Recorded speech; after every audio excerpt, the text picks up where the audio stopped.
He's putting it where it ought not be, as it says in the word. We face that direction because it belongs to our Abba Yahuah, just like the whole earth, all of it in the fullness thereof is all his.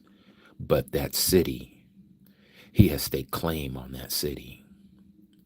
And so if you're an able-bodied person, if you live here in the United States of America, let us face east. That is the direction we will be facing. If you are listening to my voice from Far East Asia, you should be facing west. If you're in Australia and you're hearing my voice, you should be facing towards the northwest. If you're in Africa and any parts of that continent, you should be facing northeast. And this would help you to geographically locate as you're belonging to Abba Yahuah. You should be facing in that direction. Okay, so let us stand. I'm going to blow the shofar, and we're going to get started. Hallelujah.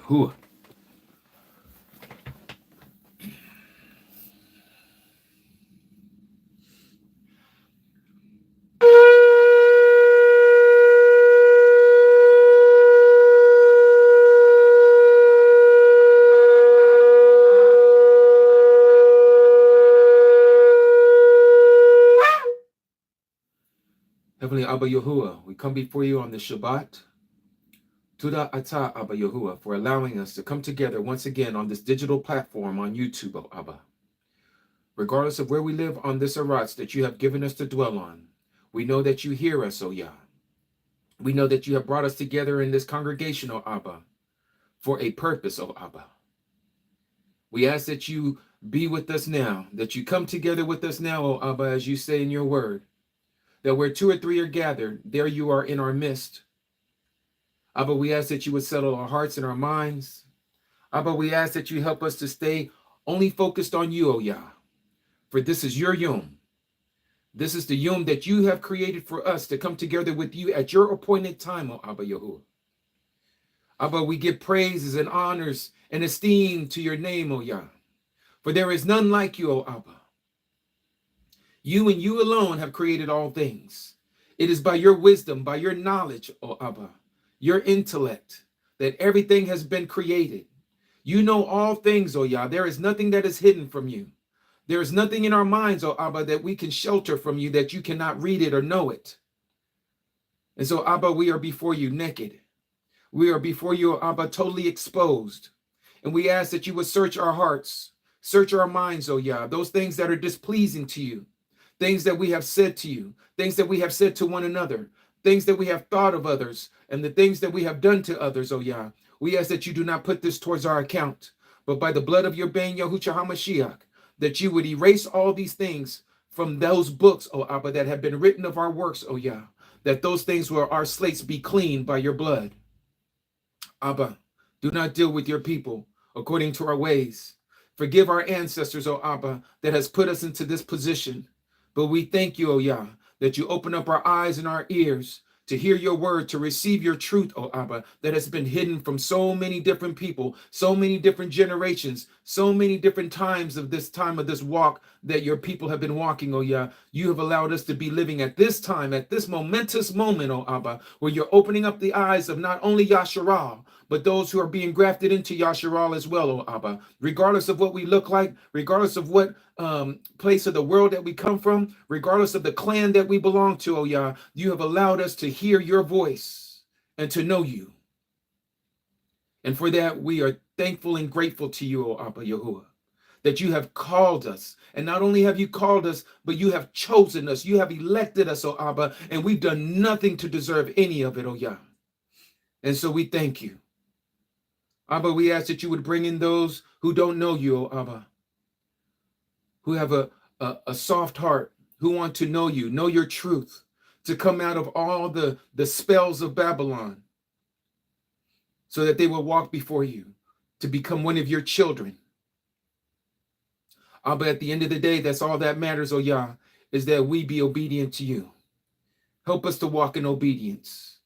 Help us to strengthen those things that we're about to give up, O Yah. We commit it to your hands for your work, O Yah.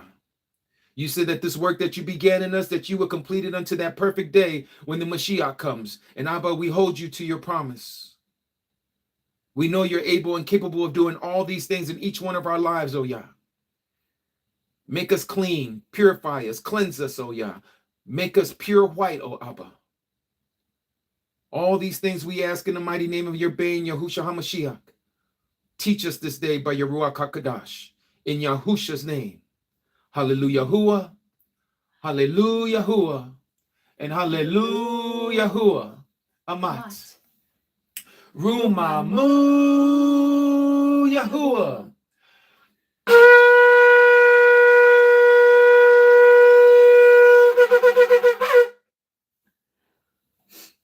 Hallelujah. All right.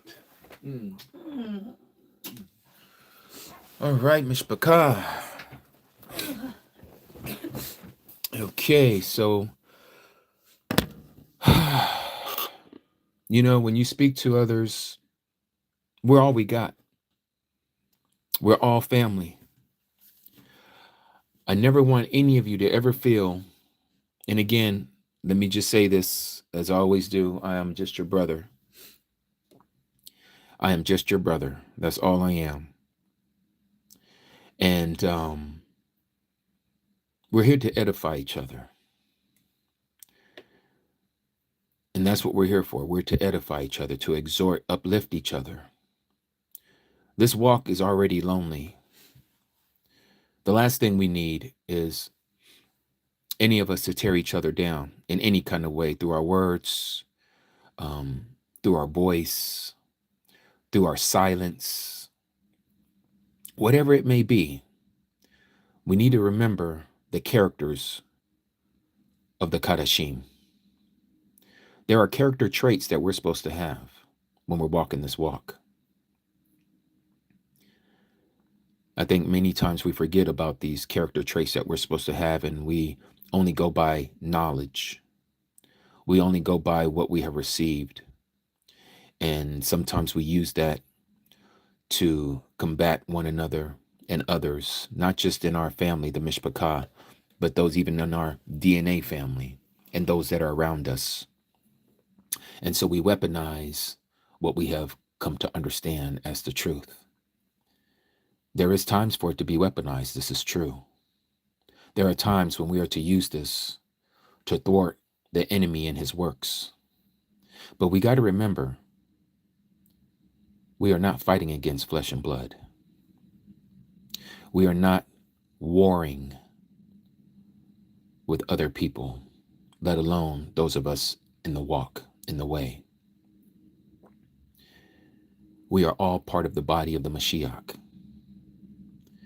And as I have shared, and I have shared with all of you more than once, how lonely this walk is when you're in the truth. How things that you used to do, you don't do those things anymore because your eyes have been opened. You have been exposed to the knowledge of the truth. It's almost reverse if it isn't truly reversed. What happened in the Garden of Eden? They were exposed to their nakedness. They realized that they were naked. Yahuah said to them, "Who told you you were naked?" Now the reverse has happened. Yahuah has now opened our eyes because of obedience. And the more obedience that you have towards Yahuah, the more he is going to reveal and manifest things to you that you did not notice or notice that it was around you because he didn't allow it to be exposed to you at that moment. There are certain information that he gives us that if he gave it to some of us who weren't prepared to receive it, it would mess up what he already has planned. And so he allows us to go through this walk to learn from him, to learn from our circumstances. And that's what I want to share a little bit with you all today. As I said, I had spoke to one of our Codis just before I came on live. And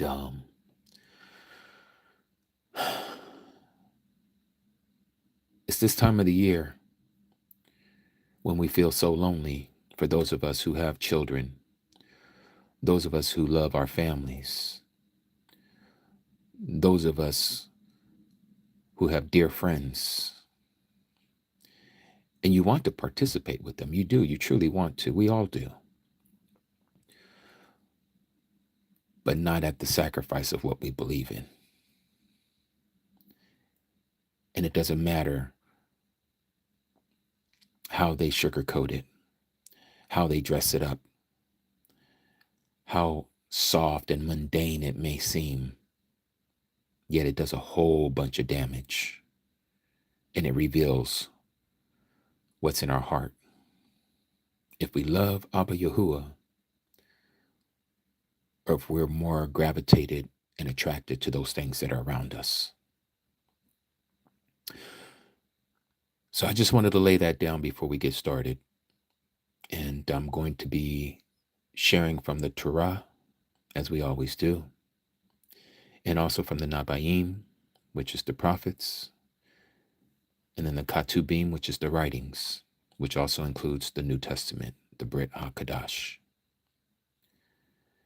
But I want to remind us of why today is Shabbat and what we are to be doing on Shabbat. So let's go back to Yeshayahu chapter 58. I will be reading from the scriptures, TS 2009. Yeshayahu chapter 58. For those of you who are taking note,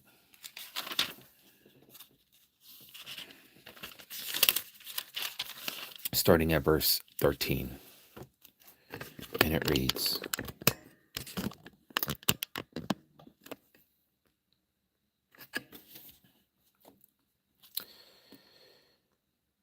if you do turn back your foot from the Shabbat, from doing your pleasure on my Kadash Yaum, my set-apart day, and shall call the Shabbat a delight, a Kadash Yaum of Yahuah, esteemed, and shall esteem it, not doing your own ways, notice that, nor finding your own pleasure, notice that, nor speaking your own words.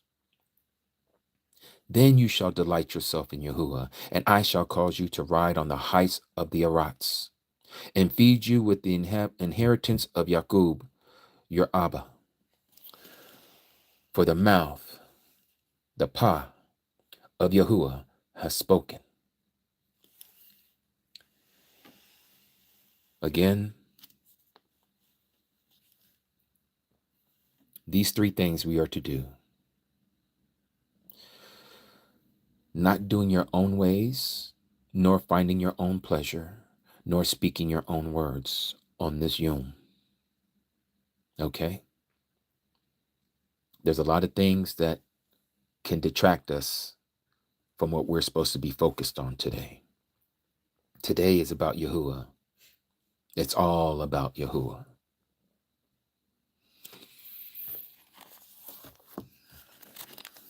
Let's go to the TORAH, the first 5 books of the scripture. And we are going to go to Weriqua, which is also known as Leviticus, chapter 17.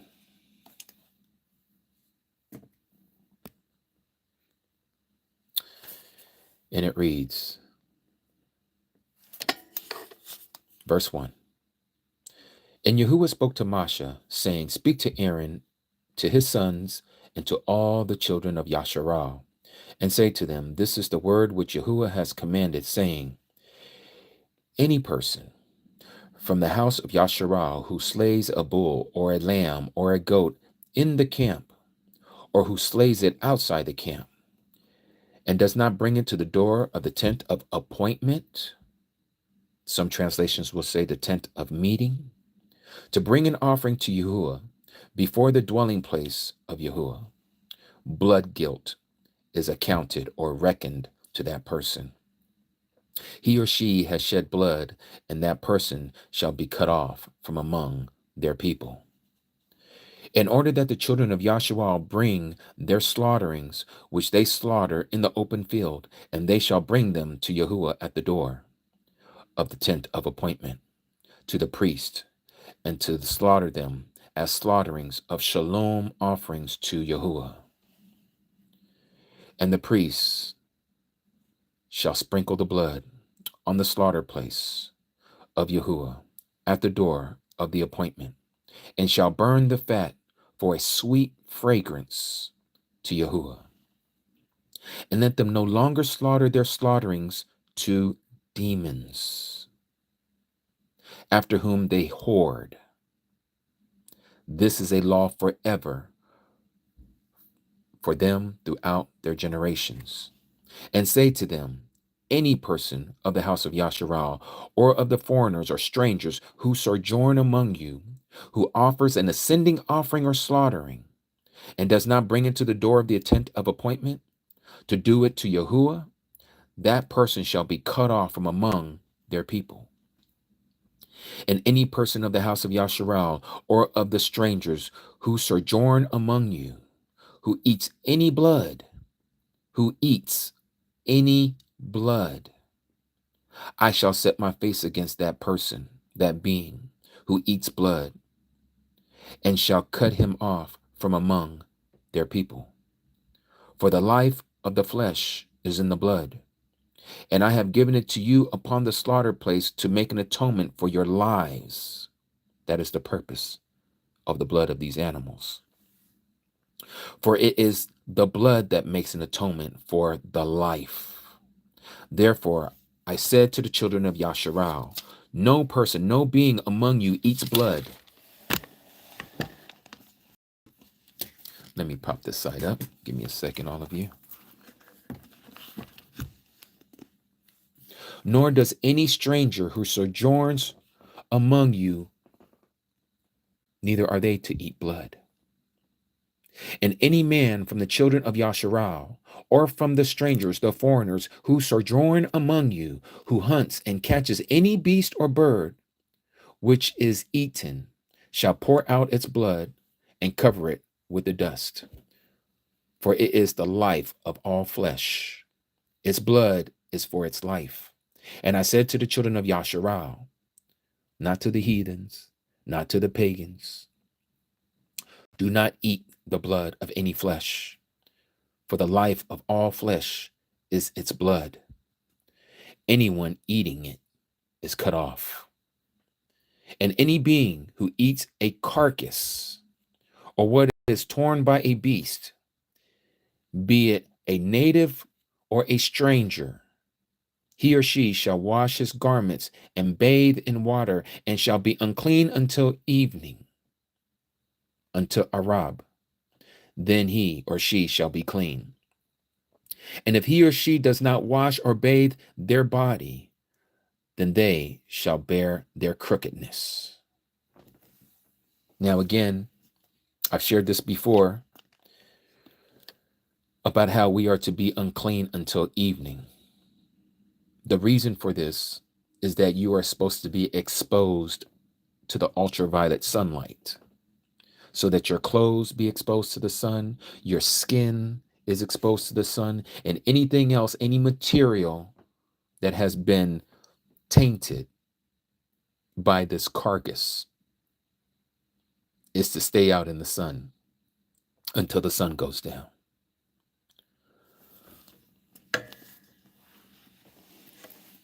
Now let's go to the Nabaim, the prophets. And we are going to read from Daniel, the book of Daniel.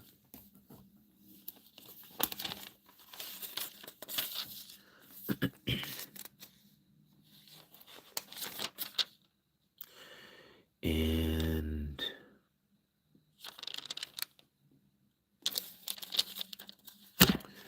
go back a little bit here.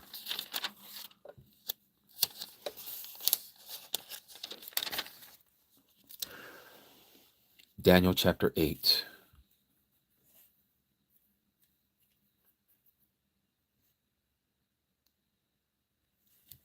And it reads, verse 1.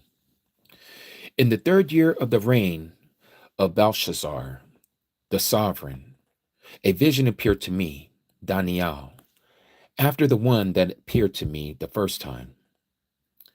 And I looked in the vision, and it came to be, while I was looking, that I was in the citadel of Shushan, which is in the province of Alim.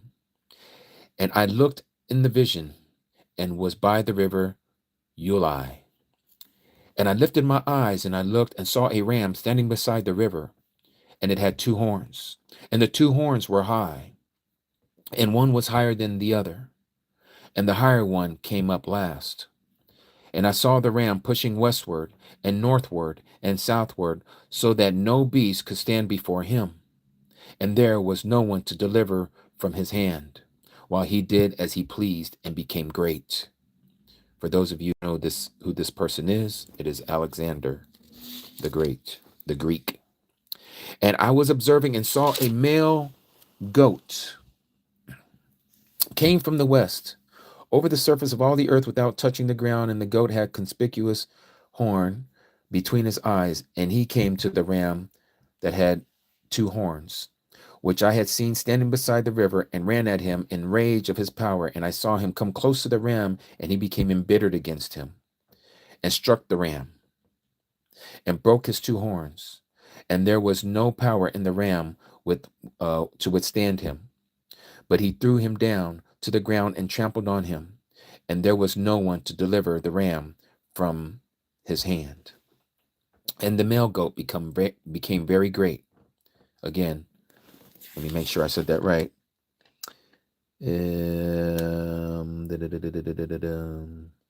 I said that backwards. The goat is Alexander the Great, and the ram represents Media Persia. Okay, I just had to look that over again. So the ram represents who we know as Alexander the Great. And so it goes on and says this.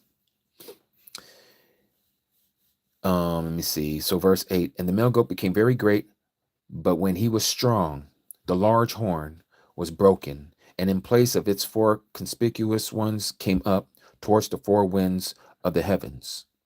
This was his 4 generals that took his place. And 2 of them are very famous, Ptolemy and let me see if I can pronounce it right. Seleucid, I believe is how it's said.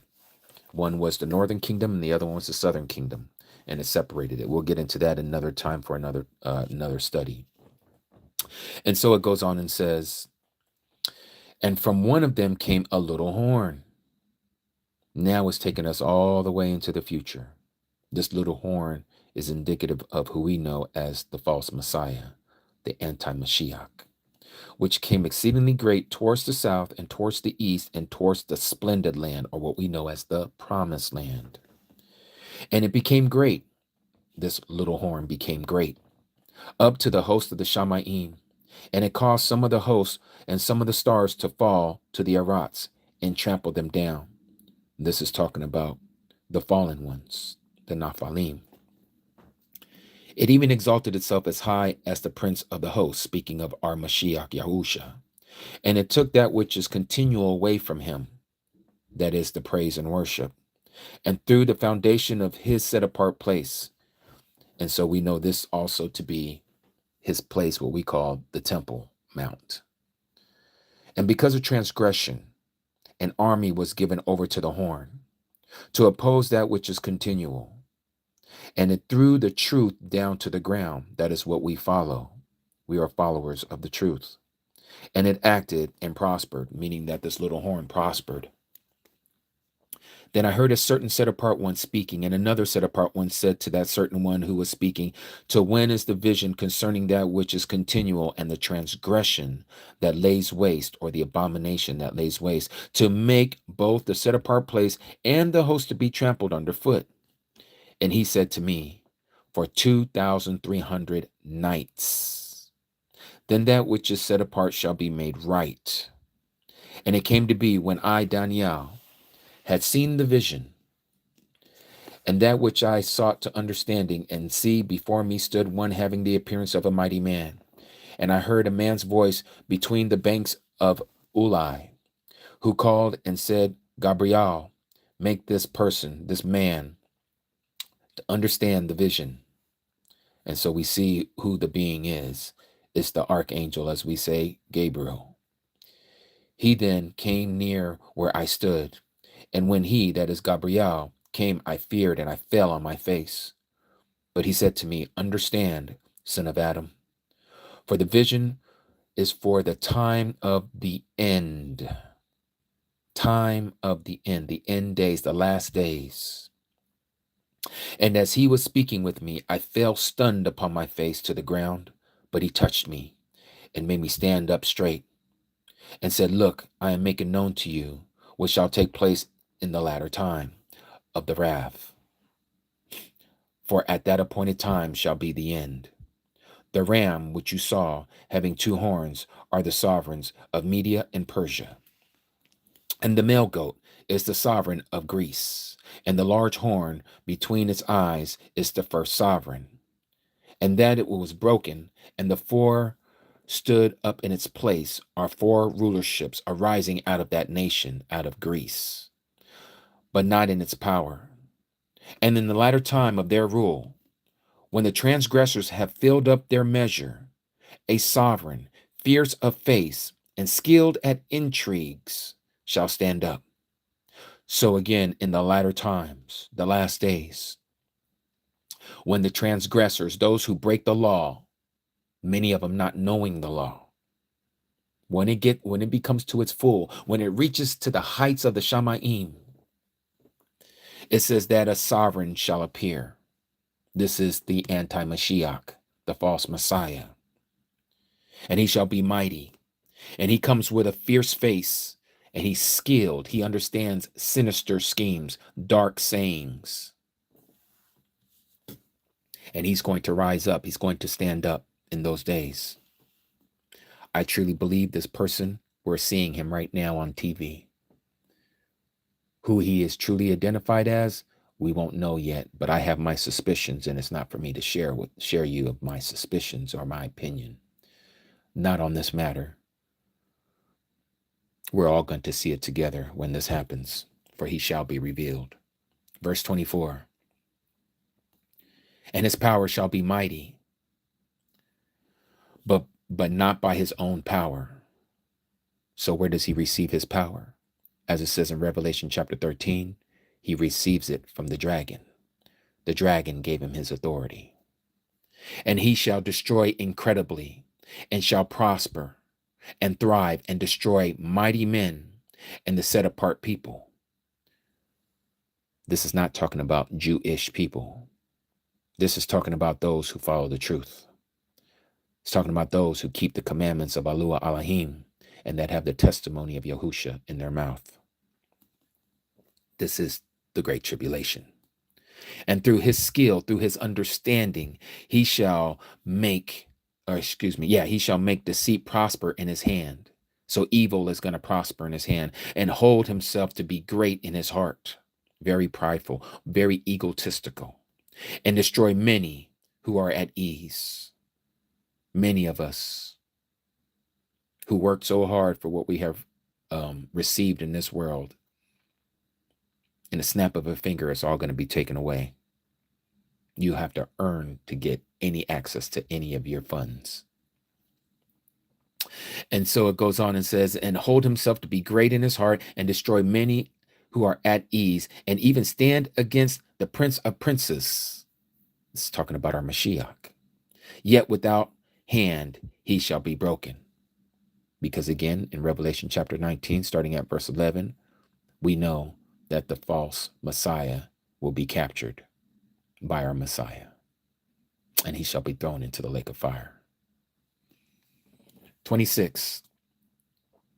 And what was said in the vision of the evening and morning is truth. And hide the vision, for it is after many days, again, in our lifetime.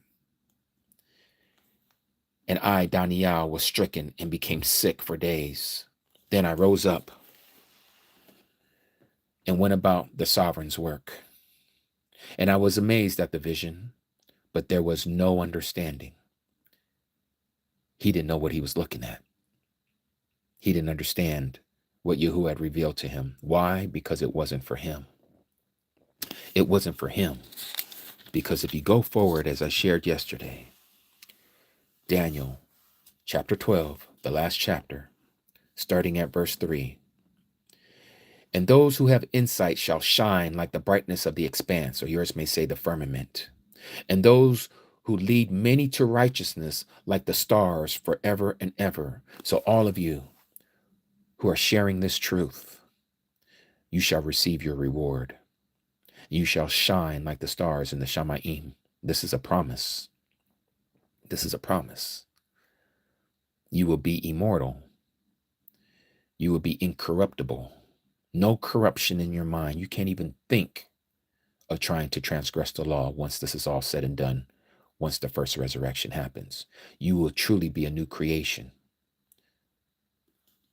But you, Daniel, hide the words and seal the book until the time of the end.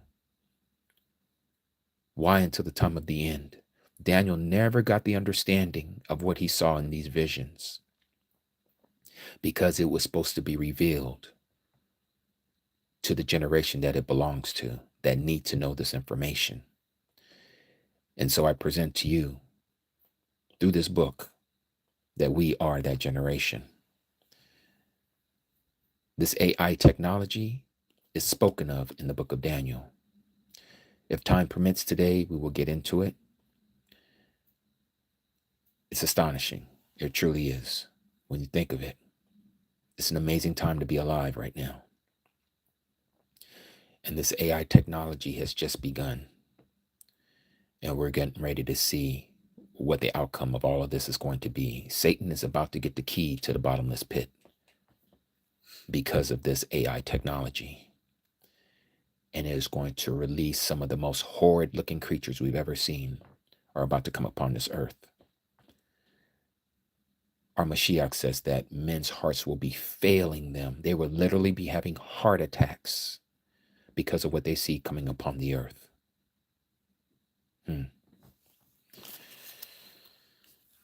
It says, many shall diligently search. Diligently is the key word here. Diligently search, and knowledge shall increase. The knowledge of his word shall increase. The true interpretation of his word shall be revealed. Then I, Daniel, looked and saw two others standing, one on this bank of the river and the other on that bank. And one said to the man dressed in linen, who was above the waters of the river, how long until the end of these wonders?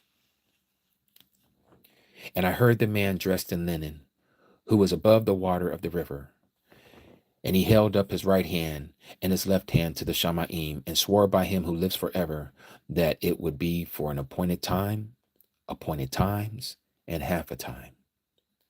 And when they have ended scattering the power of the set apart people, again, speaking of you and me, then all these shall be completed. Remember in the book of Revelation, chapter 6, about the fifth seal, that there is a number to be completed, that is to be unalived for this truth, to be decapitated by the government of the beast system that is already here. And I heard, but I did not understand. So I said, my master, what is the latter end of these matters? And he said, go, Daniel, for the words are hidden and sealed to the time of the end. Again, it wasn't for Daniel.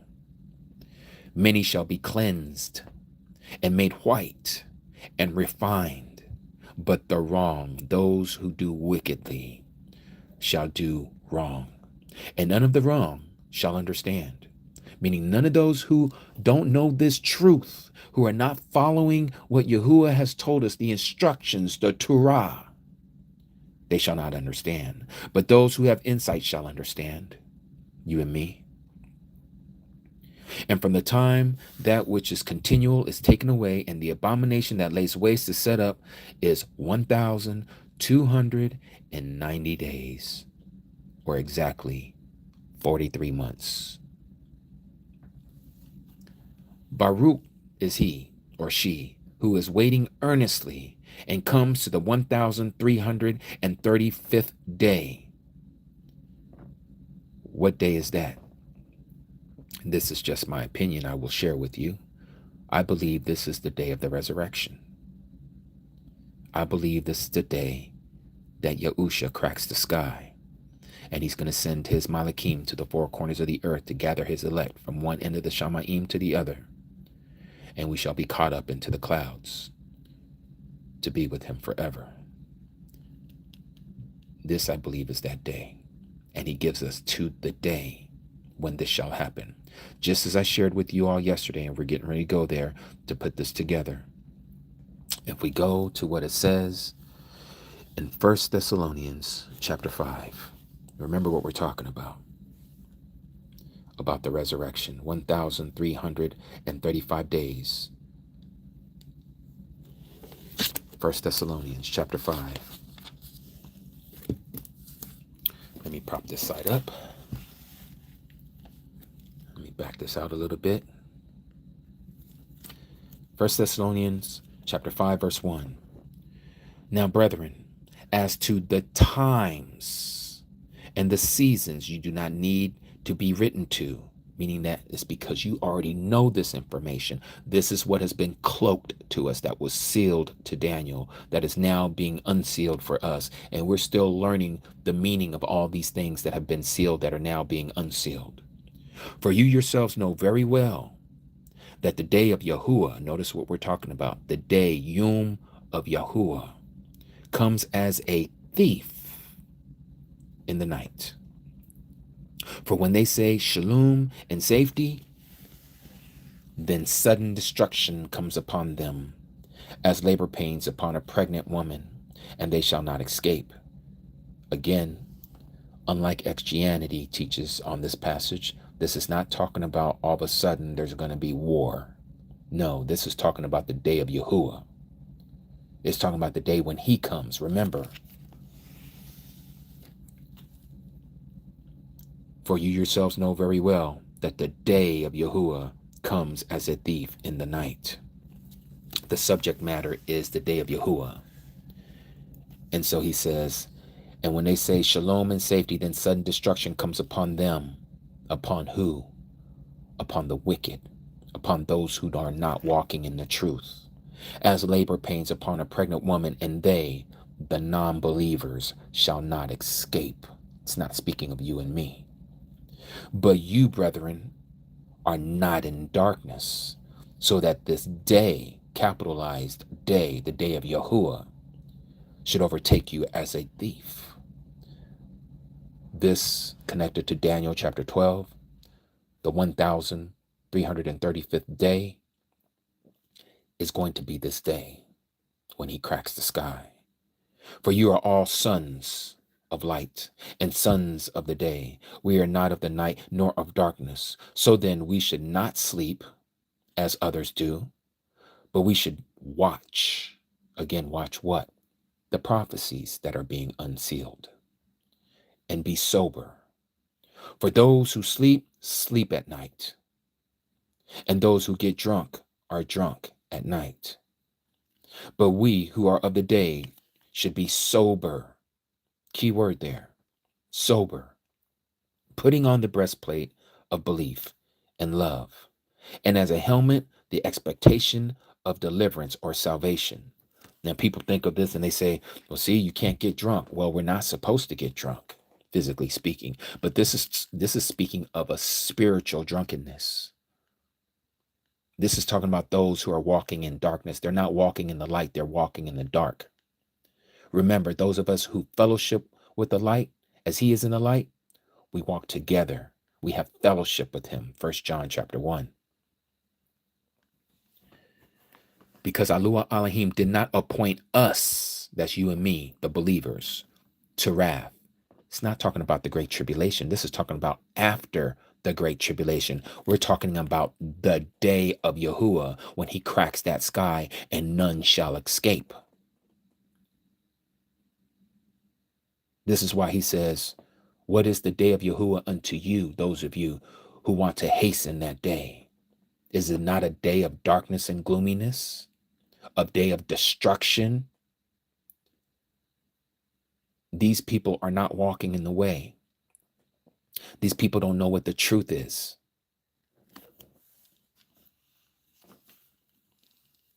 And so it says here, Again, because Alua Alahim, the mighty of mighty ones, did not appoint us to wrath. That is his wrath, not Satan's wrath, not the great tribulation. Again, I must say this, but to obtain salvation through our master Yahusha HaMashiach, the Messiah, who was unalived for us, so that we, whether we are awake, meaning alive, or asleep under the ground in Sheol, should live together with him. This is again the day of Yahuah, the first resurrection. Therefore, encourage one another and build up one another, edify each other, exhort one another, as indeed you do. But brethren, we beg you to know those who labor among you and are over you in the Mashiach, and admonish you, and to hold them in the highest regard and love because of their work. Be at shalom among yourselves. Okay, so it goes on, and he's getting ready to close out his letter to the Thessalonians. And so this brings us to our subject matter today about this lonely walk. And so it is to uplift each other, to exhort one another. And something our Mashiach said, our master. Let me get my notes here. Give me a second. Now I got to find where I wrote this. Because I was trying to remember where I put it, babe. I don't know either, but I'm about to find it. Give me a second, you guys. I had to write down some information earlier, and I might have to just do it off the top of my head because I don't know where I put it. I know it's in this book somewhere. My little notepad. Wow. You need tabs those for those. I know. I do. I really do. Wow. So many on here. Yes, we're just going to have to do this off the top of the head. Babe, can you look in here and see where it says, 'cause I don't recall, it's got to be somewhere in this portion where it talks about, I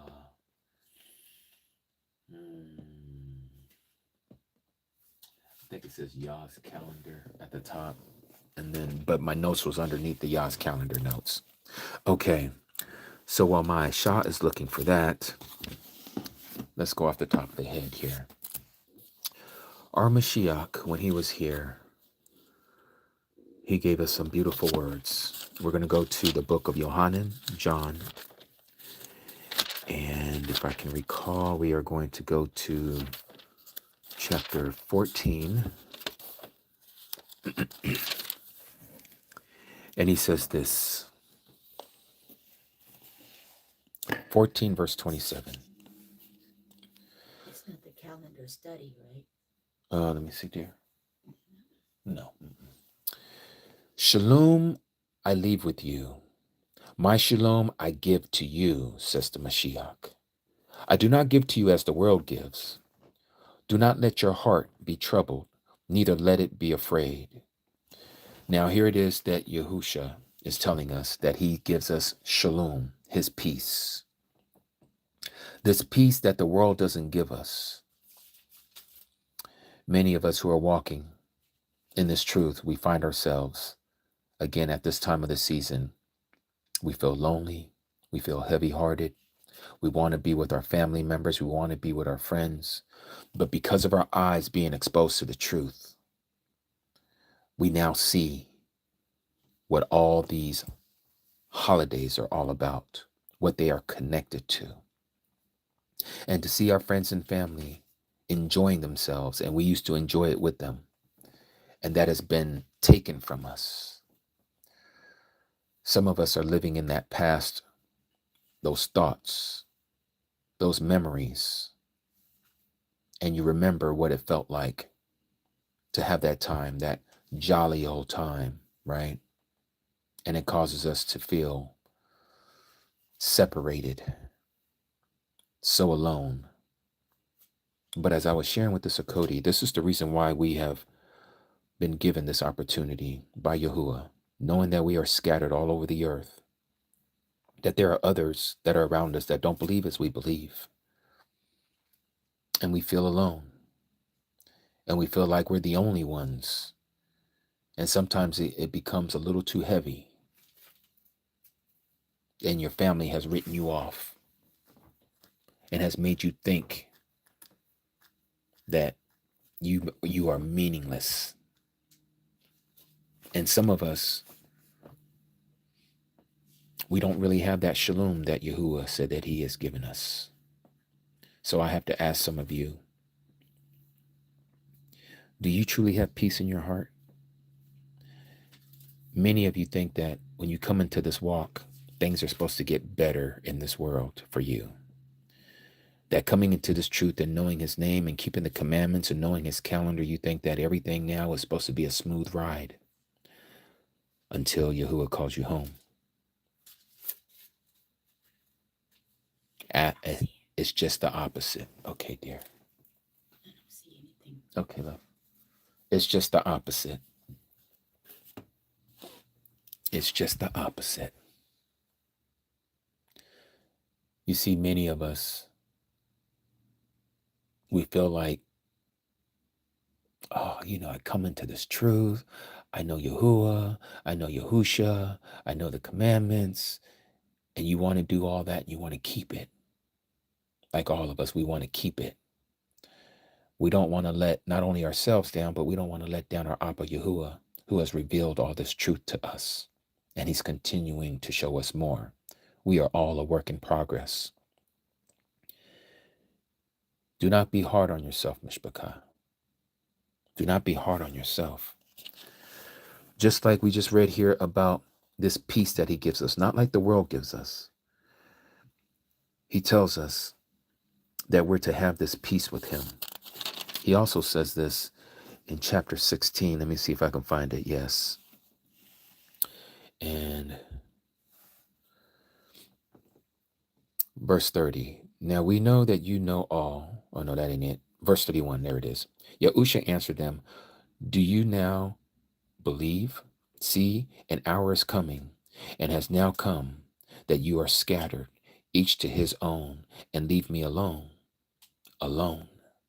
Yet I am not alone, because the Father is with me. These words I have spoken to you, that in me you might have shalom, peace. In the world you will have pressure, you will have tribulation, some translations will say. But take courage. I have overcome the world. Take courage. He has overcome the world. All these holidays, they are of the world. They are not of Yahuah. All those who are participating in it, they are of the world. They are not of Yahuah. They're not walking according to his instructions. As we were talking about yesterday, Yahuah is looking for those who are going to be obedient, not disobedient. It is not about Christmas. It is not about Easter. It's not about any of these Catholic holidays that they have fed us and have advertised to us. Yahuah has allowed them to do these things to see if we're going to be a part of that system, to see if we're going to be disobedient or obedient. You see, we were all disobedient at one time because we all practiced those things. We all celebrated those days. And now he's opened up your eyes. And people are so quick to say, oh, are you guys Jehovah's Witness? No. Jehovah's Witness got it from our Creator. That's why they see this. You see, all these different denominations, they all have a certain part of the truth, but they don't have the total package. And what Yahuah is doing for us is he's giving us the total package, that in all things we may know the full counsel of Yahuah. Not just what the Baptists believe and the Methodists believe and the Calvinists believe and the witnesses believe. No. All this information that these people have made doctrines out of and made these cliques, if you will, these denominations. They base their whole denomination off of these certain things, but we are not in those boxes. And so Yahuah has given us shalom that the world cannot give us. And some of you will recollect when you was in Christianity and you feel this joy. You're around other believers, so you think. This camaraderie that you feel, this inclusion that you feel when you're in Christianity, to walk into the brick and mortar buildings and to see familiar faces and to know that these people believe what you believe. Yeah, it's powerful. It's strong. It's strength. And some of you are still wanting that feeling back. And because now you're understanding this truth and we're all separated to the four corners of this earth, and the only way we can meet is digitally like this. And this doesn't do it for some of you. And I understand that. I get that. This is why it's so wonderful that when we can come together physically, it revives you. It lets you know that this is a true walk, that there's others, Akis and Akodis, who are walking this, and they too have these same feelings. They're going through the same pressures. They're going through the same tribulations. They're going through the same testings as you're going through. And it's to refine us. It's to purge us. It's to cleanse us. He's preparing us, Mishpachah.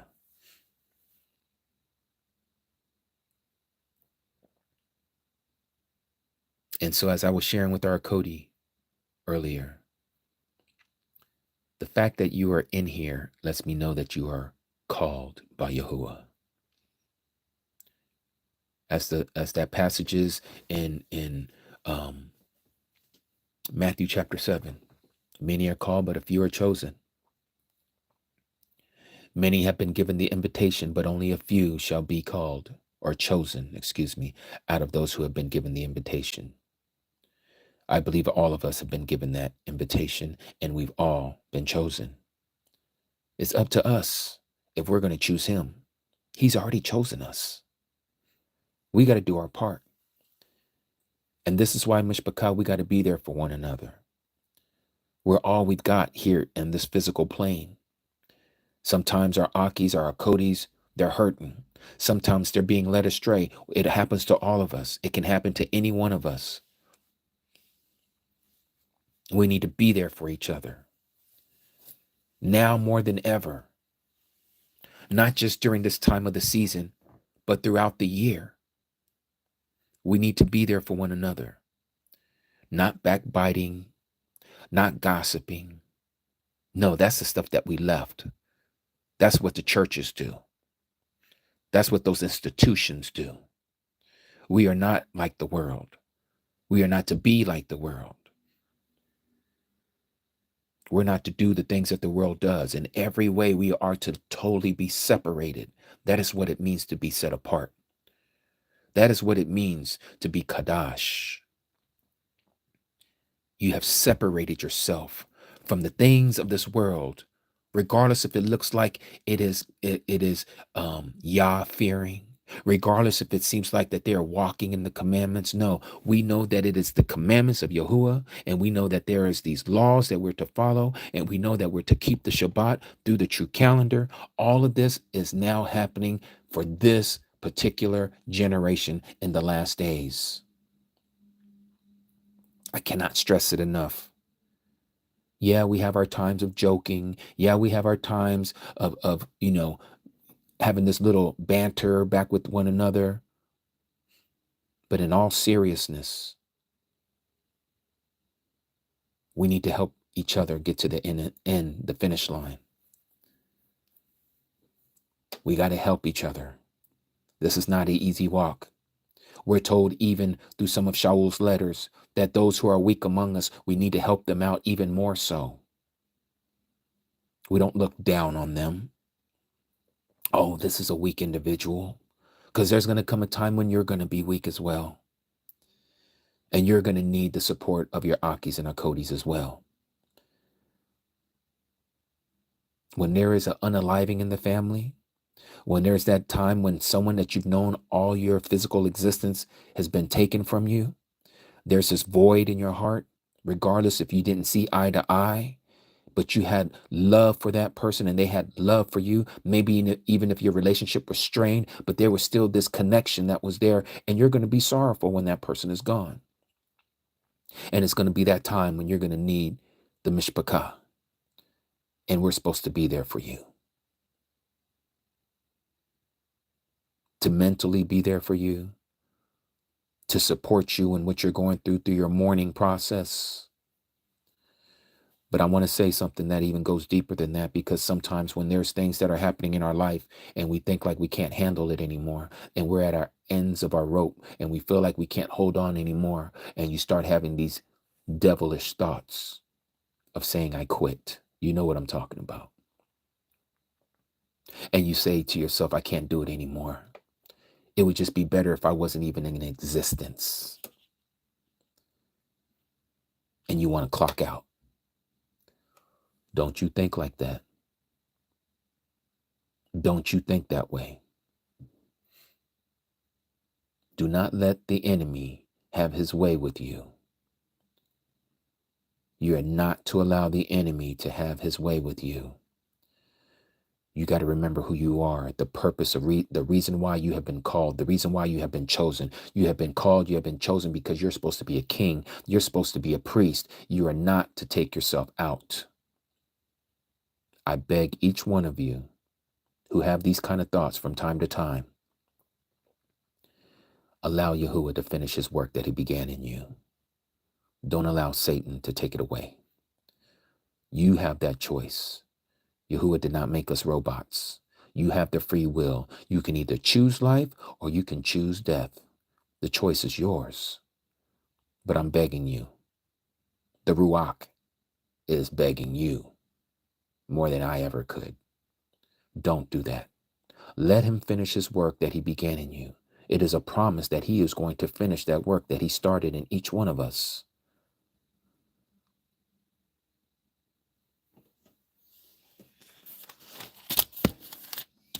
What does it say here?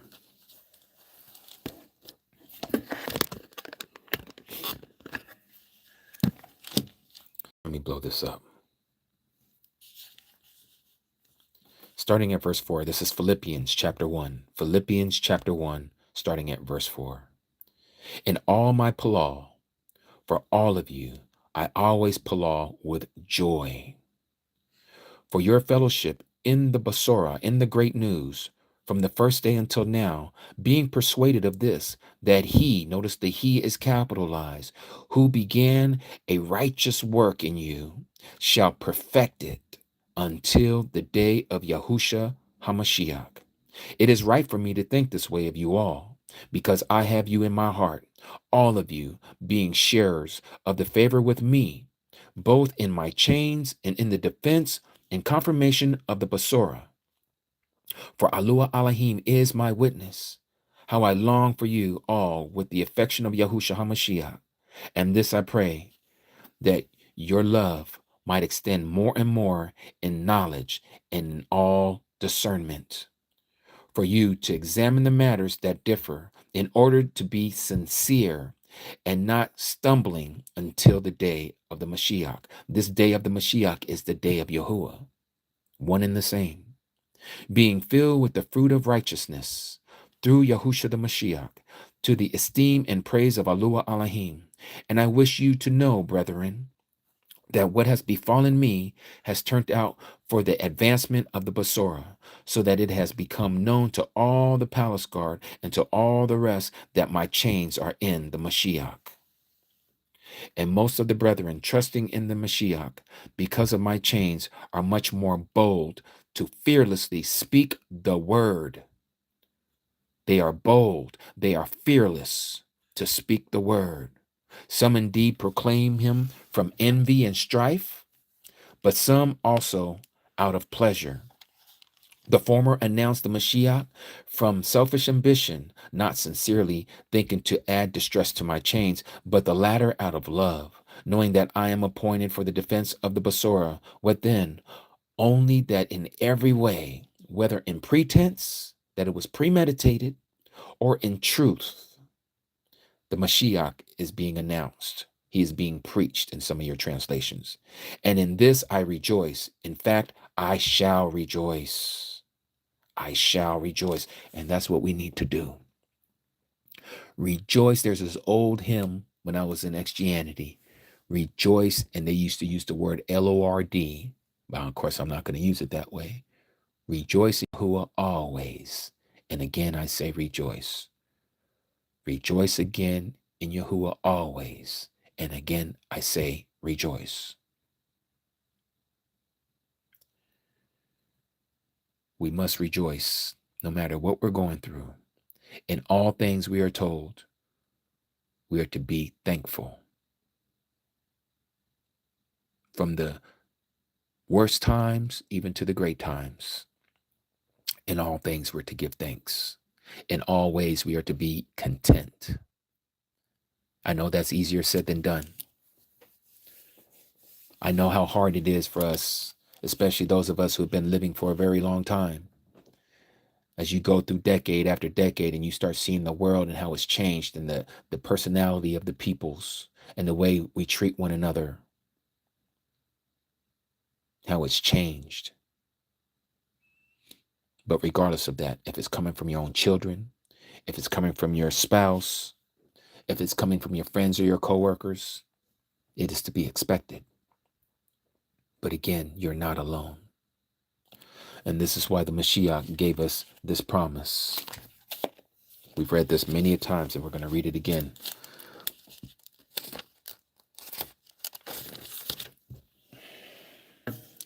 And this is in John chapter 14.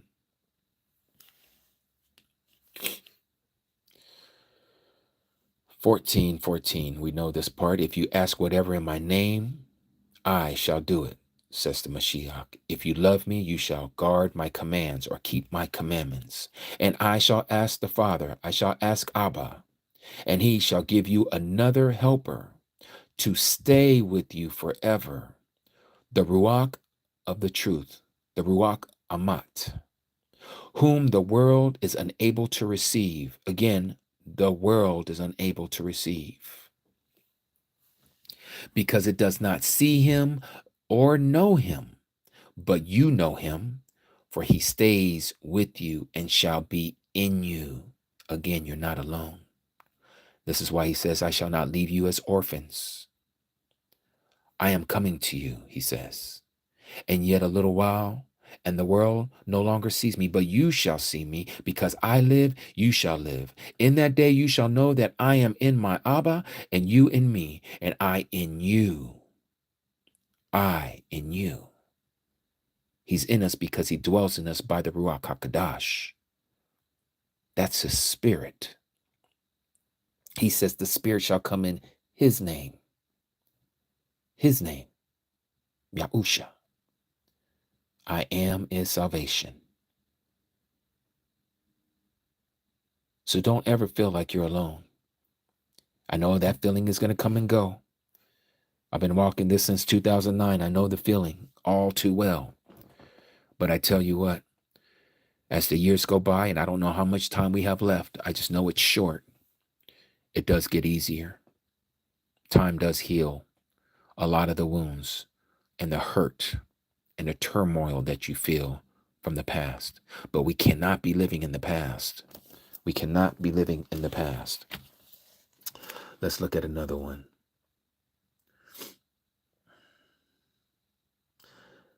Let's see here. Philippians chapter 3. I want to read this to you all.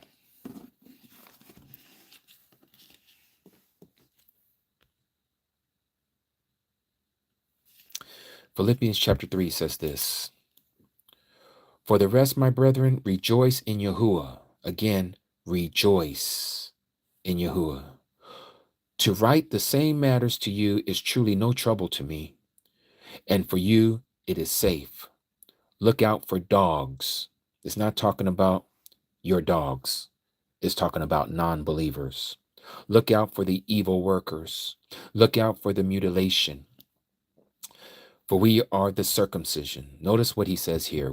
For we are the circumcision who are serving Alua Alahim, the mighty of mighty ones in the Ruach, boasting in the Mashiach, Yahusha, and do not trust in the flesh.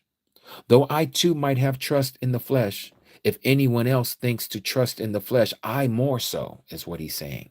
Why? He says he was circumcised on the 8th day. of the race of Yasharal, of the tribe of Benjamin, a Hebrew of Hebrews, according to the TORAH, a Pharisee, according to the zeal, the adore, persecuting the assembly. This was before his conversion, according to the righteousness that is in the TORAH, having become blameless. But what might have been a gain to me, I have counted it as a loss. Let me read that again. But what might have became or what have been a gain to me, I have counted as a loss because of the Messiah. What is more, I even count all to be a loss because of the excellence of the knowledge of the Messiah Yahushua, my master, for whom I have suffered the loss of all, and count them as refuse in order to gain the Messiah. What do you think he's talking about? Do you think Paul, Shaul, didn't have family? Of course he did. Did he not have friends? Of course he did. Did he not have a prominent position in the Pharisaical lawyership of the Pharisees? Of course he did. He counted all those positions. He counted all those things that he had, his family, his friends, his position, as nothing. He counted it all as a loss, but he gains the Messiah. He knows this feeling all too well that we feel, this loneliness.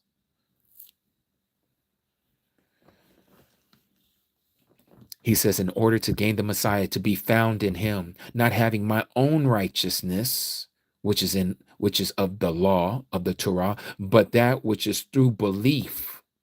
And you all know the belief is obedience in the Messiah.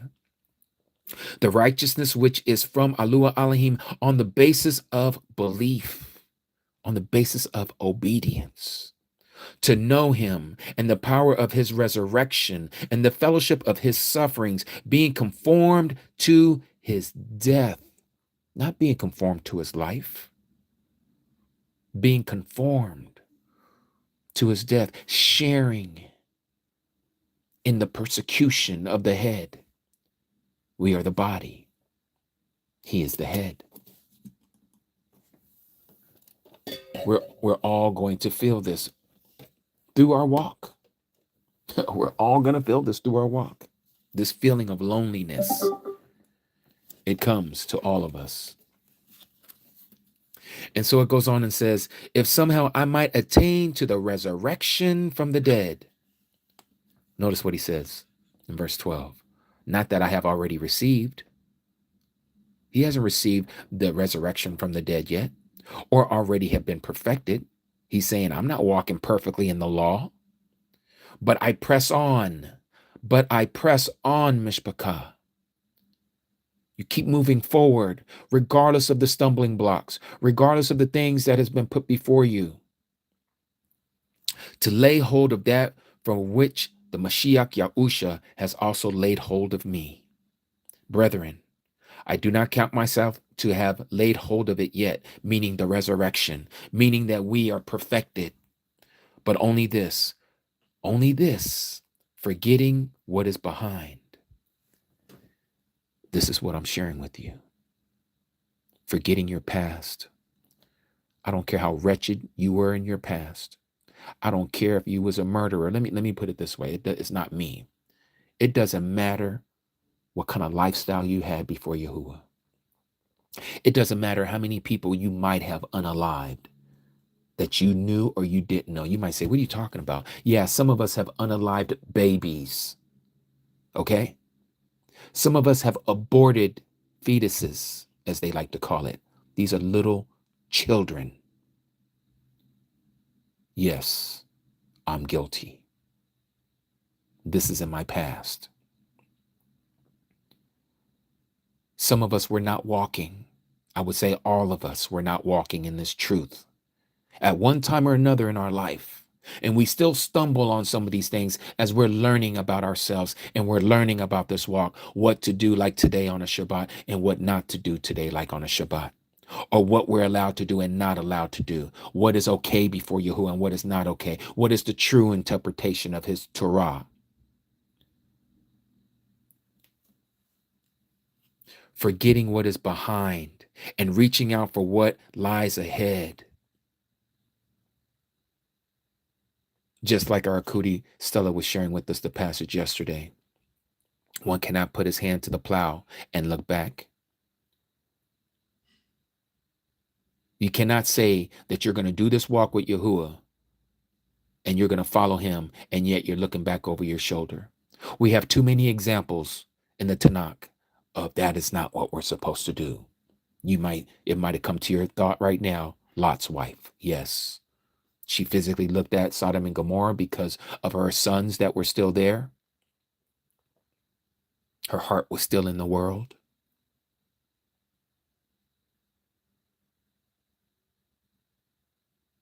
We don't have to do this. We don't have to repeat the same mistakes as those that came before us.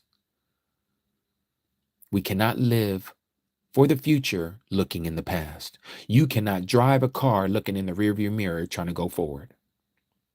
You're going to crash. Sooner or later, you're going to lose control of the vehicle that you're sitting in because you're looking behind and you're not looking forward. And so all the obstacles that come in your way, you're not looking at it because you're so worried about the obstacles that you already went through, and you're living in the past and you're not thinking about the future. You're forgetting that you're supposed to be a new creation and you want to live like you're that old person. That's what the immersion was all about. The immersion was symbolic of you dying to self, dying to who you used to be. Now you're supposed to be this new creation in the Mashiach. You're supposed to have a born again experience. You're literally born again in the Ruach, in the spirit. Some of us aren't walking like we're born again. We're still walking like we resurrected that old man or that old woman. Keep that person down. Don't resurrect the old person. You do have that ability to resurrect your old self. You can speak your old self back into existence. But no, we're supposed to let that person die off. Don't feed the flesh. Don't revive what is now dead. You need to press forward. Stop looking back.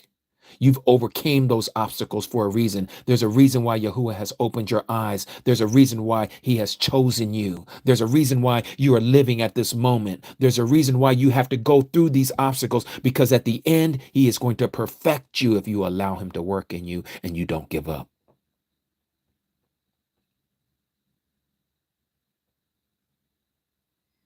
How many of you are hearing what I'm sharing today? Please give me a 7. Please give me a 7.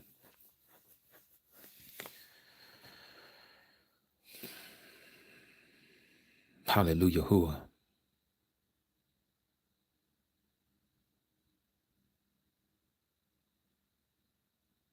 Now we got to put this to practice. We have to put this to practice. Do you know how easy it is to get back on that straight and narrow path, on that ancient path? Just a thought. Bring every thought to subjection. Bring it all into captivity. Enslave your thoughts. You are the lead. You are the head. You are the ruler of your mind. You get these thoughts that are wicked, remove it. Shake it off. Read his word if you need to. Change the channel in your brain. Don't just soak in it. Don't just continue to delve deeper into it and bringing those thoughts back up to remembrance. You're resurrecting those thoughts. You're resurrecting that person. You can't do that. So again, forgetting, verse 13, forgetting what is behind and reaching out for what lies ahead. I press on toward the goal, the mark for the prize of the high calling of Yahuah Elohim in the Mashiach Yahusha. Remember, you have no greater calling than what has been given to you. It's greater than any calling in this world. There is no position greater than what he has given us as kings and priests to rule and reign with him forever. I don't know of any better reward. I don't know of any better reward. You want to live in this world? Have at it. Keep on living here. Keep your mind focused in this world. Go right on ahead. You have that right. You have that choice. But not me. I'm going to follow the Mashiach. The Mashiach never taught that we're supposed to put any of our trust in anything here on this earth. Not one time. Not one time. He says, where your heart is, there your treasure shall be also. Where is your heart? Is it in this world? Or is it in the world that is to come? And we're not talking about some fairy tale world. We're talking about a reality world, a real, literal world that is going to come upon this earth. It is in the Shamaim right now, but it's coming down to this earth. That is the Palah. That's the prayer. Your kingdom come, your will be done, your desire be done on this Aratz as it is in the Shamaim. This is not no fairy tale. We're not floating up there in the clouds. We're going to have subjects that we're going to be ruling over. We're going to have people that we have to teach the law for over 1,000 years. These people are going to be taught by our mouths. We're going to have certain provinces that is going to be in our jurisdiction that we are to control. We have to teach these people. Some of us are going to have larger provinces than others because of the work we have done while in this world.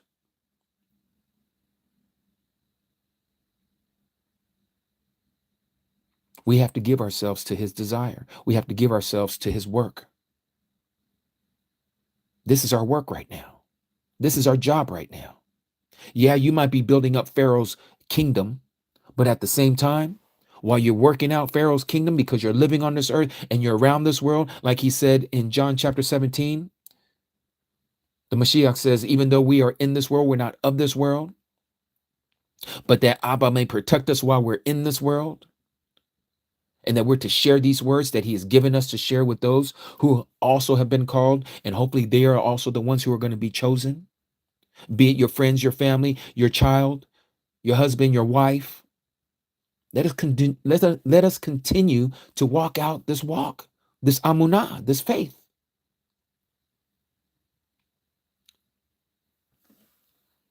So I press on towards the goal for the prize of the high calling in Alua Alahim in the Messiah Yahusha. And as many then as are perfect should have this mind. What mind?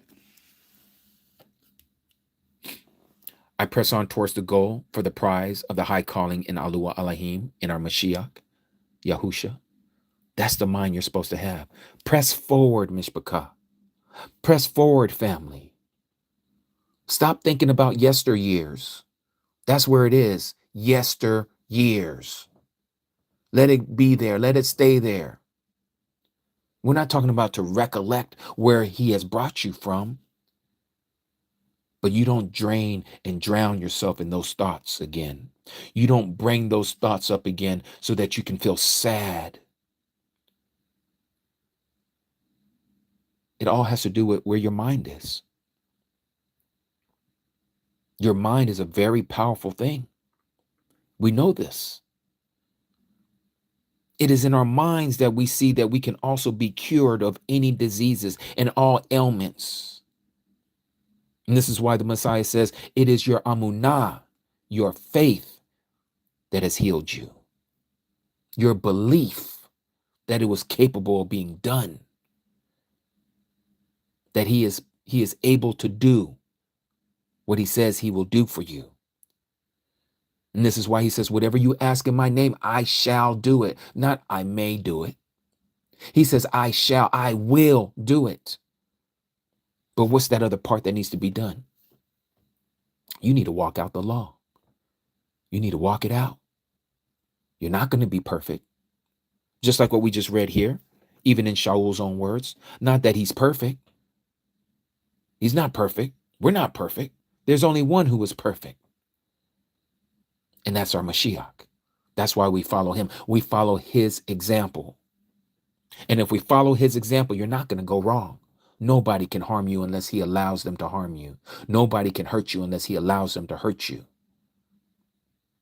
because you are his representative, and he's got his eye on you, and he's going to have his Malachim protecting you, guarding you, making sure that nothing bothers you. But you got to believe it.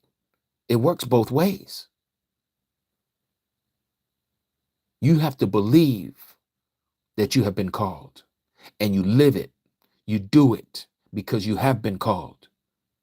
You have been chosen. This is why he says his sheep hears his voice, and they do it, and they follow him wherever he leads them on, wherever he may take us.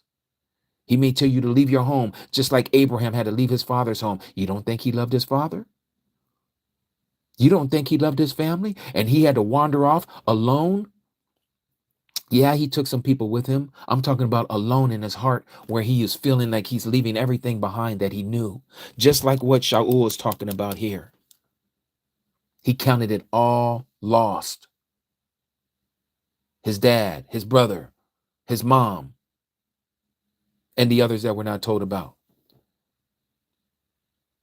He walked away from all of it to follow Yahuah. We need to do the same thing. If these people don't want to stick around us because they love the world so much, what can you do? You keep on pressing towards that goal, that high calling in Yahusha. You keep focusing on that. That's where your focus needs to be, is on that goal, to be living with him forever and ever, to be with him and ruling and reigning with him forever. That's your eternity. That's what matters. Not your career, not your job, not your family. This is what the Messiah says. He came to bring that division. He says, I do not think that I came to bring peace. He says, I came here to bring division. A man's enemies will be of his own household. That's speaking to you women as well, Akotis. Your children are going to be against you. Your husband might be against you because he doesn't know the truth. Your friends might be against you because they don't know the truth, nor do they care to know the truth, even though you have shared the truth with them. Again, the Messiah is telling us this true walk, how it's going to be. He says, if they have persecuted me, they are going to persecute you. Shaul even says the same thing. He says, anyone who wishes to follow the Mashiach, you shall be persecuted. You will be persecuted. I told this Akodi, I said, think about the Old Testament. Think about the Tanakh. How many of them people lived a jolly old life? How many of them were joyful? I'm going to ask you guys the same question. How many of the prophets ended up living out their days hunky-dory and happy?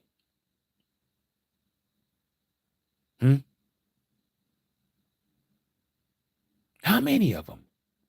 Exactly, Yavernia. 0. They were all despised. They were rejected by their peers, by their own family members. Some of them even sold them off, like Joseph's brothers. Sold him off to the Yashmalites, and the Yashmalites gave him over to the Egyptians, the Mitzrayim. But Yahuah was still with him, was he not? Imagine how Joseph must have felt. His own family sold him away to his cousins, the Yashmalites. You don't think he felt lonely? You don't think he felt abandoned? You don't think that little boy was crying tears, separated from his father and his mother and those that he thought loved him, his own brothers? We can get into a woe is me party all day long. We can all do that.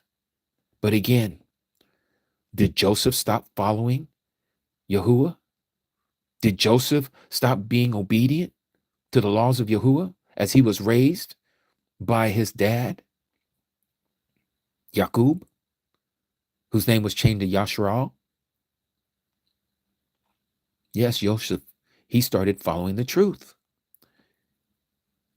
And Yahuah rewarded him for that because he had to do his plan. And we too have the same thing that is going to happen. It might not be to that extent. It might not be to that degree. But nonetheless, we're all going to be tested. We're all going to be tried. What do you have in you? You have the Mashiach dwelling in you. You have the Ruach HaKodesh dwelling in you. You are not alone. You know, I think it'd be wonderful, and this is as a side note because I'm thinking about my past that I'm bringing up right now as an example.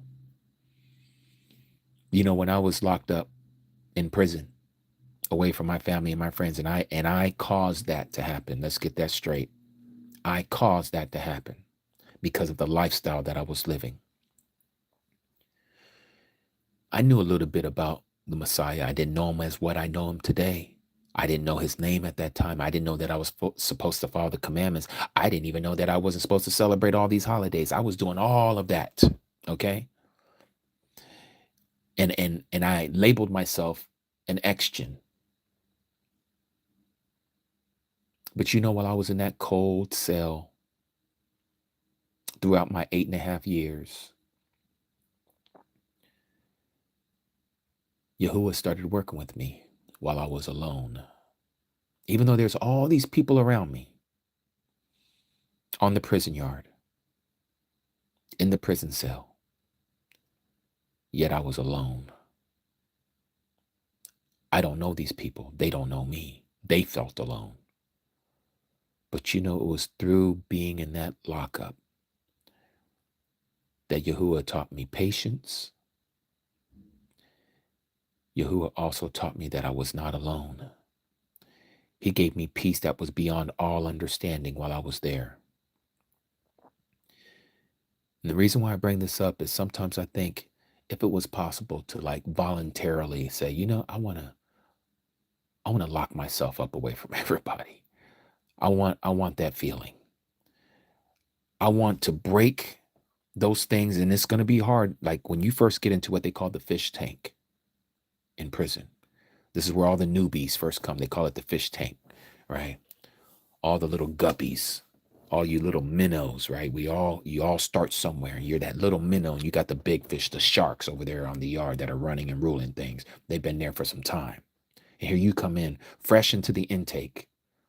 Eyes all big, not knowing what to expect, trying to act tough, trying to act bold, but you scared. You don't know what's ahead of you. You're thrown into the den, the lion's den, if you will. But you know what Yahuah does, even for those who don't even know him? He starts to show you that you're more than what you think you are. For those who are wanting to be taught, those who want to be disciplined, those who want to correct their ways. You start to self-evaluate yourself, like, how did I get myself here? Why am I in this position? And you start to break away those things that you've been attached to in that world that has been stripped from you.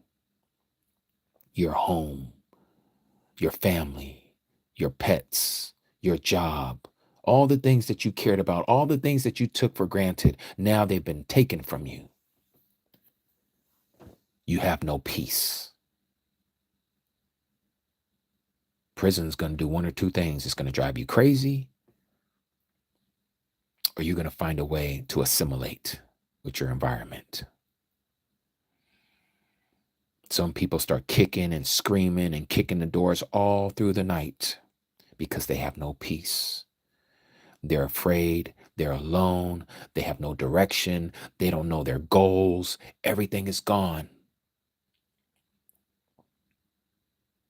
And if these people never act correctly, they stay in what they call the SHU. The SHU is where you have what they call solitary housing unit, SHU. You're confined to yourself until you can act right. Some people do, and some people lose their mind. But it was through that time that Yahuah started showing me a little glimpse of himself, a little bit at a time. And yes, I was still in Christianity at that time. I didn't know what he was getting ready to do with me. I had no idea that he was about to reveal the truth to me. And he gave me shalom. In the midst of that darkness, in the belly of the beast, I had peace.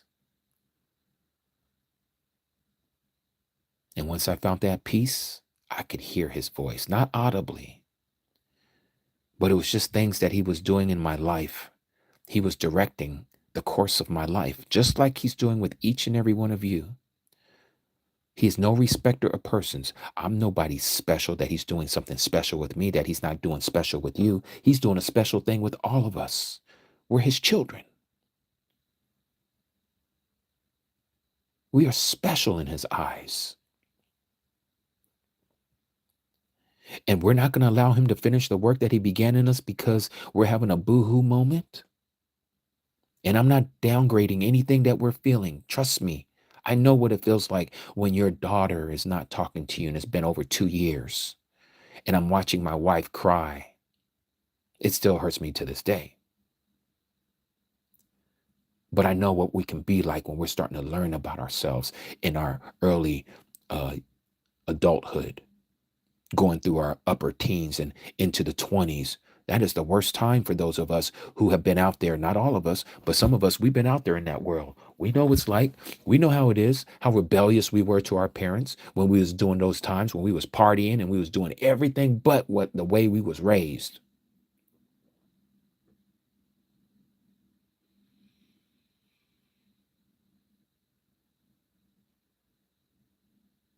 And you feel like you did something wrong with the child when you did nothing wrong. Maybe you just spoiled them, and that's what you did. You spoiled them too much. And they didn't understand what it feels like to be alone, to understand that you do need others around you and that they're there to support you and to want the best for you.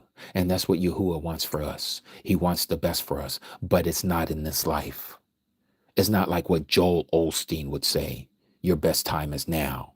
No, this is not our best time right now. And anyone who talks like that doesn't know the true Basora. They don't know the great news. It is not in this world. But we're to have shalom.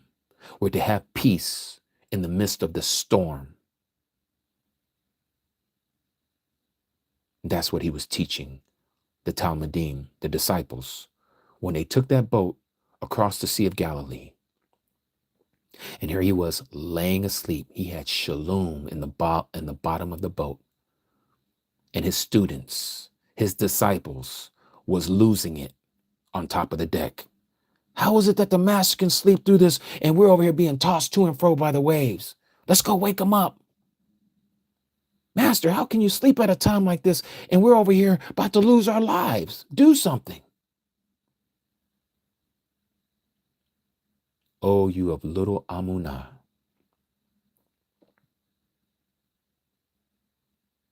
You're afraid of the storm. Did you forget that I chose you? Did you forget that I chose you? Did you forget what you saw? Did you forget what you read?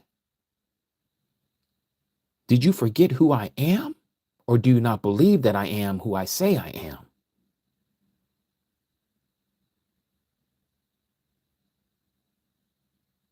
And he spoke to the storm. Shalom.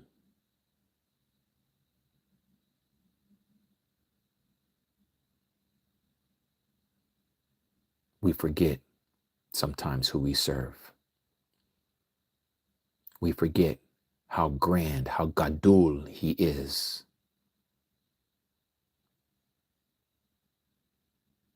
There's nothing impossible for our Abba Yahuah.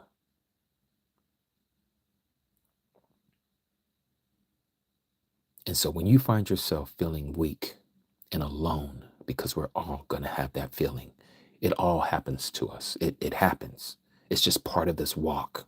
And this is why we have to remember and bring back, recall his words. I shall not leave you as orphans. Abba, I know you're with me, even though I don't physically feel your presence, but I know you're with me. And you know, when you cry out to him, do you know all that is not in vain? Because the day is going to come when you're going to get exactly what you've been wanting, that you've been crying out for however long you've been walking this truth, however long you've been alive. You're finally going to get to see him face to face. You're finally going to know that he sees you and you see him. He hears you and you hear him.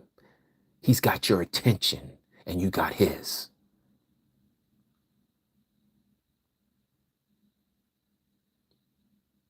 The day is getting close. The day is getting close.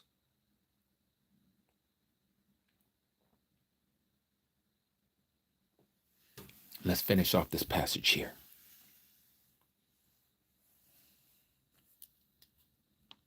And so again, and as many then as are perfect should have this mind. And if you think differently in any respect, Yahuah Elohim shall also reveal this to you. So even if you are thinking wrongly, or that you're actually wanting to know some truth, he is going to even reveal that to you. But to what we have already attained, walk by the same rule, be of the same mind. We are to be of the same mind.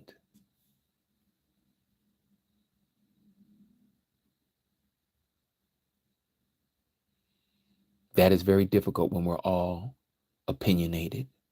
That is all difficult when we're all individuals.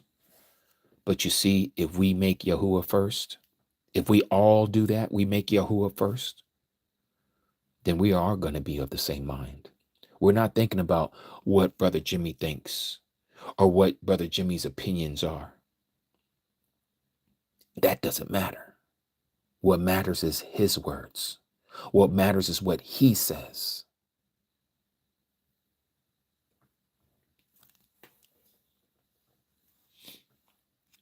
Become joint imitators of me, brethren, and look at those who so walk, as you have us for a pattern. For many of whom I have often told you, and now say to even you weeping, walk as enemies of the stake of the Messiah. Their end is destruction. Their mighty one is their stomach, and their esteem is in their shame. They mind the earthly. They put their mind on these earthly matters. All they think about is this world. That is not to be us. That is not the example that the Mashiach left us. For our citizenship,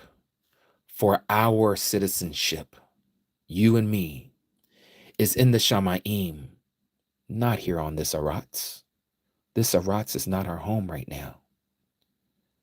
This belongs to the enemy and those who follow him, from which we also eagerly wait for the Savior, the Master Yahushua HaMashiach, who shall change our lowly body to be conformed to his esteemed body, according to the working by which he is able even to bring all under his control. We look forward to that body, that immortal body, the body that never decays, the body that never gets old or sick. Again, this is not a fairy tale. This is real. This is real. And I know you all know this is real. How could you stay here on this platform with me 5, 6, 7, 8 hours on a Shabbat if you didn't think it was real? Because he has put it in your heart. He says, I have put eternity in the hearts of those who know him. He's put it in us. Eternity dwells within our being.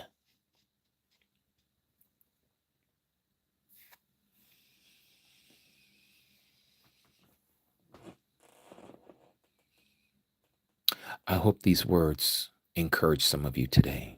I'm not about bringing you up to your feet and be like, yes, and run around. No, I'm just giving it to you the way I feel it's been given to me to present this to you. I'm not no, how do they say it? An orator. I'm not a preacher. I don't hoop and holler. I might get zealous at times when I speak. You might hear me on the higher part of my register at times when I'm talking about Christianity and Islam and some of these other things that anger me because I felt for the deception. But when it comes to the mishpachah, when it comes to Abba Yahuah, I know the way I'm supposed to feel. I know the thoughts that I'm supposed to have. And it is to be joyful, not what this world is giving me. Joyful in knowing what is waiting for us, and joyful knowing the relationships that we all have right now, that we're helping this, or we're helping each other out in this time, in this life, getting to that very end, over that finish line. As I say, all I do is organize. That's all I'm doing. I'm organizing us to come together so that we can share together in this experience with our Abba Yahuah. We are eternal family. That is just not something that we say. It's something that we are. We are eternal mishpachah. We're going to know each other for the rest of our existence, which is forever. So let us treat one another with love and kindness and care. And Yahuwah says for us to do this even with those who don't love us, even with those who are against us, those who are our enemies, and some of them are going to be of our own household.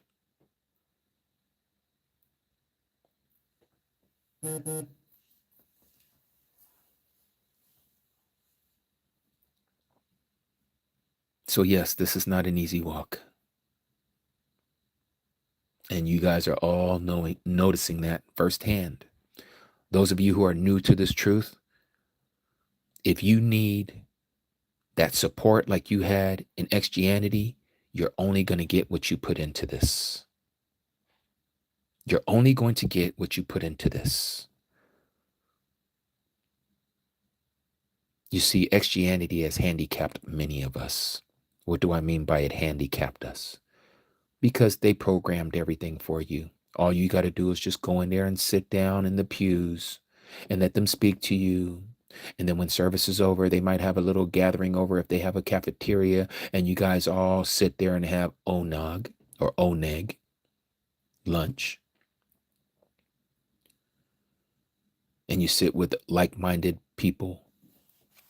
Everything is done for you. You're part of a club.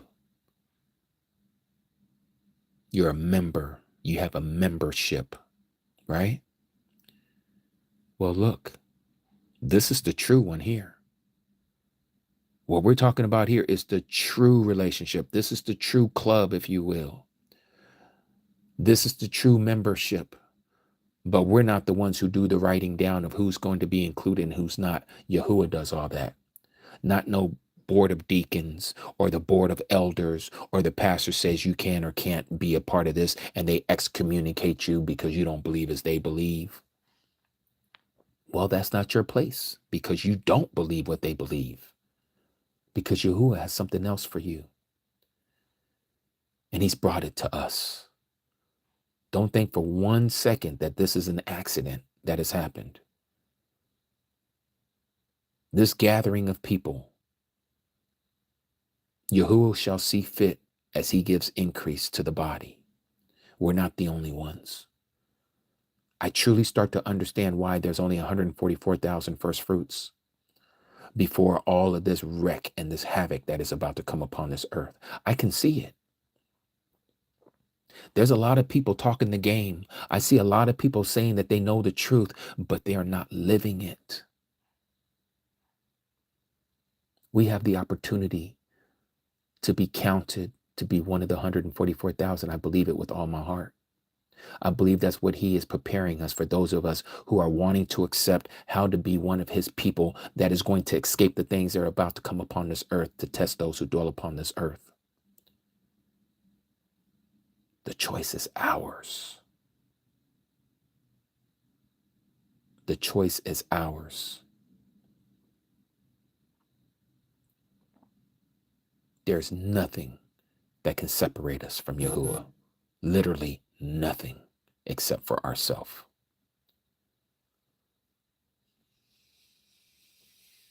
Heavenly Abba Yahuah, we come before you in the mighty name of your Ben Yahusha. Abba Tuda Atah, for the words that you've given me today, the Dabarim. I plow that it helps those who needed to hear this truth. How we are not left alone. How you are with us, ever present, O Abba Yahuah. And there are times when we don't feel you, we don't hear you. And we just want to know that you are listening to us, O Yah. So if it pleases you, O Abba, please, sometimes just take away some of this pressure that we feel. Reveal to us that we are on the right path. We know you do it every day, but some of us, O Abba, we can't see. We don't seem to know. We ask that you remove those things in our eyes, the scales. Remove those scales off of the frontlets of our eyes, O Abba, that we may be able to see your work in progress right before us, O Abba. And not only with us, but those that we love and that we care about. We have been prolonging to you and asking you to open up the eyes of those that are around us that we love, and we feel so lonely when we're walking this walk, and all they're doing is doing the opposite of what you have called us to do. And we know that you love them more than we could ever love them, O Abba. And so we beg of you to open up their eyes, that they too may be part of your eternal family. And we know everyone has a choice, oh Yah. But we beg of you, whatever it takes to remove the spell, remove whatever possession that might be taking a hold of them, that you remove it so that they may clearly hear your voice and that they may clearly be able to see with their eyes what your word says. May you put it in their heart to want to open up the book, to hear your voice when they read, as you have done with us.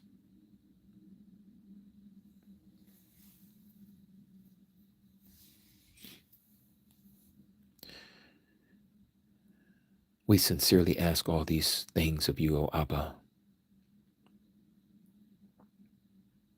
We know what's getting ready to happen on this world is not going to be a fun time.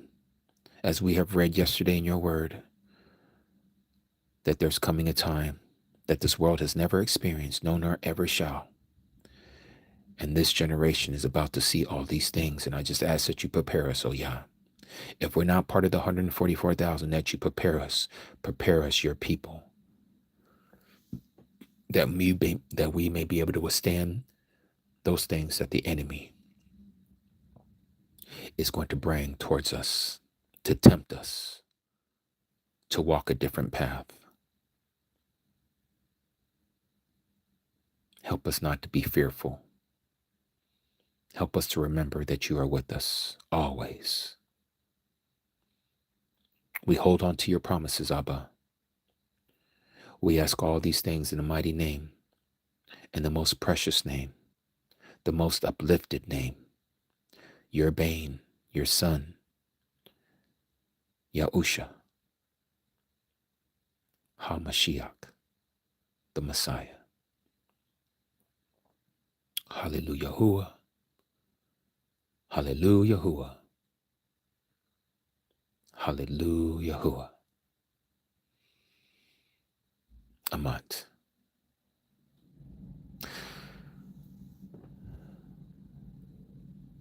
I want to thank all of you, and I hope this has helped some of you, what I shared today. It's humbling to hear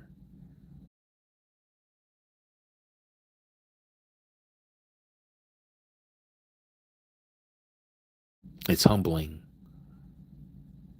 to hear the little bit that I hear that Yahuah has allowed me to hear from my Akis and Akodis, those that agree, those who disagree, those who have bad reports, those who have great reports, and everything in between, the whole spectrum. And it gets overwhelming at times as one person to read comments, to read emails, to read text messages, to get phone calls. And I say all of this because, again, I just get a fraction of what I'm hearing and what I'm reading and what I'm seeing. I can just imagine what Abba Yahuah is hearing and seeing and knowing. All the things of his children, not just in this present time, but that have existed and still exist. He's connected to each and every one of us, and that blows my mind. And how he's able to handle all of this and yet still keep everything running. The whole earth, everything around us, here on this earth and in the Shamaim, over our head, all within the firmament, all of it. All of it. And he still thinks about little old me and what he's doing with me.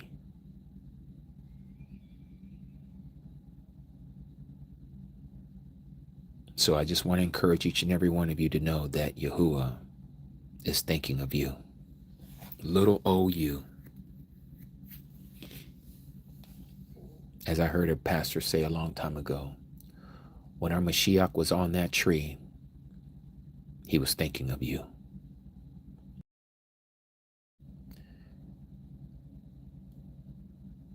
And we're going to get into some other information that Yahuah has put on my heart for this day on Shabbat.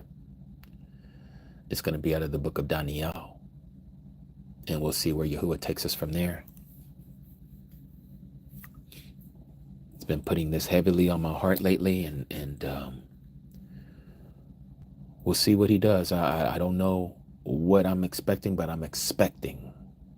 That's all I can say, is that I have this spirit of expectation that he is going to share something new today. And so we're going to receive this together. All I know is we're going into the book of Daniel. And so let's do the Aaronic Barakah. For those of you who are not going to be here,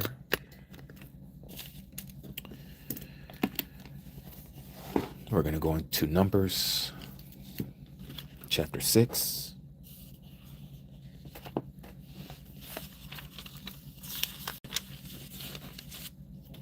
I'm going to be coming right back on. I mean, immediately right back on. I just want this to be stamped.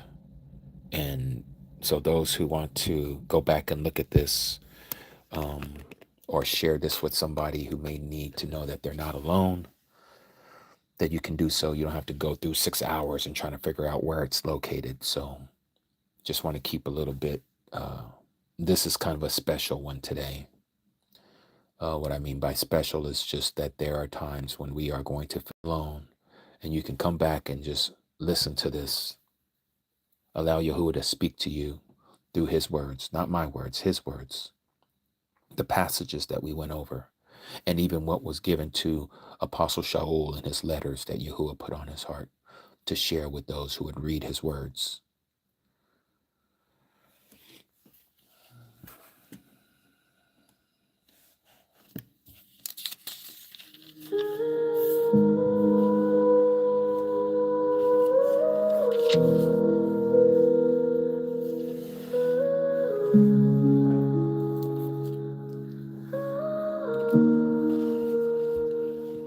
May Yahuwah bless you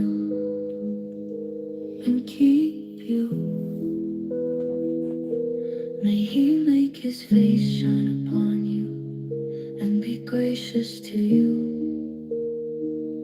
May he lift up his countenance upon you and give you shalom. Yahuwah. So shall you put my name upon the children of Israel, and I will bless them. Yahuwah.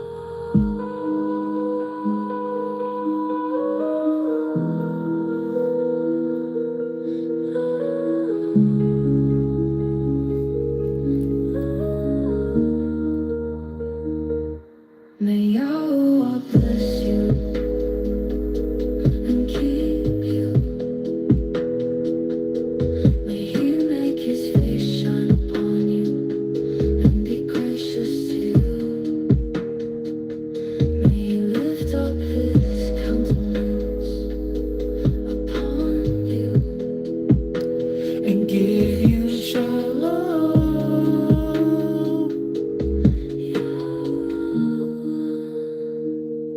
So shall you put my name upon the children of Israel, and I will bless them.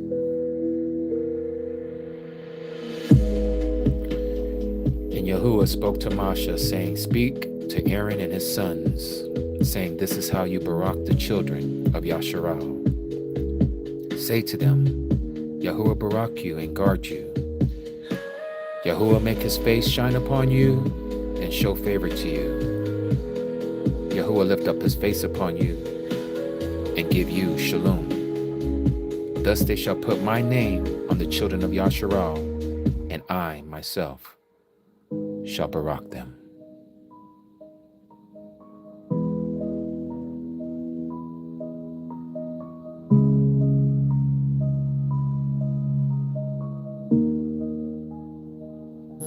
May Yahuah bless you and keep you. May He make His face shine upon you and be gracious to you.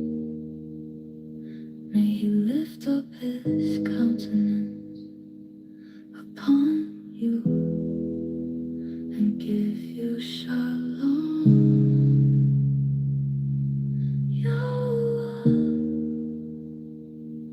So shall you put my name upon the children of Israel, and I will bless them.